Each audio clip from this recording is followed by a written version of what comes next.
Hello everyone, in this video I'll be showcasing you a Chrome extension called Instant Data Scraper that you can use to scrap almost any website that you need the data from. So before we start this tutorial, I wanted to let you know that I have been doing web scraping for the past 4-5 years and completed over 1,000 projects worldwide for different clients. So if you want to work with me or want to do any future collaborations, you can contact me on my email that is shown on your screen. So now let's get started with the tutorial. So you need to download this extension called Instant Data Scraper from Chrome App Store. I have already installed it. So once that is done, you will click on extension and pin it here. So it will show as this little Pokemon ball.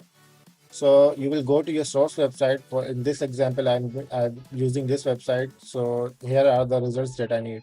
Now I don't want to like manually copy each listing and then paste it on Excel. That would be very slow, right? So you want an automated solution for that.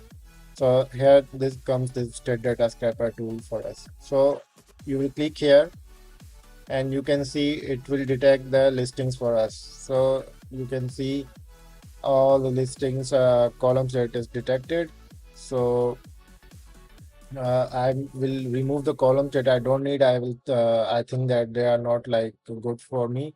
So I'll remove those columns, and then the next step would be to do the minimum delay and maximum delay. So this is basically the minimum delay, maximum delay between the paginations. Now this depends on your website complexity performance. So if your website is a little slow on a slower side, you can put the minimum delay to more like 5 to 10 seconds in between, and then maximum delay to 60-70 seconds. This website is also falls into the medium range of loading the structure. So I'll just put the minimum delay to 4 seconds and then maximum delay to 60 seconds.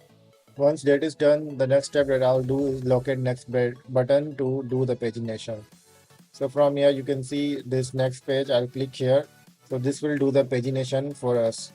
Now once that is done, I'll just click on start crawling, and then you will see that it will automatically do the pagination. So the crawling, but you can let it remain, you can let it run for as much pages as you want.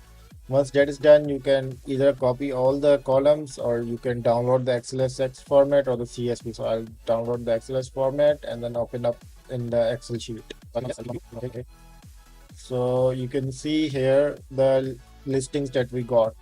So if you like this video, please give this video a big thumbs up and subscribe to my YouTube channel. Thank you for watching.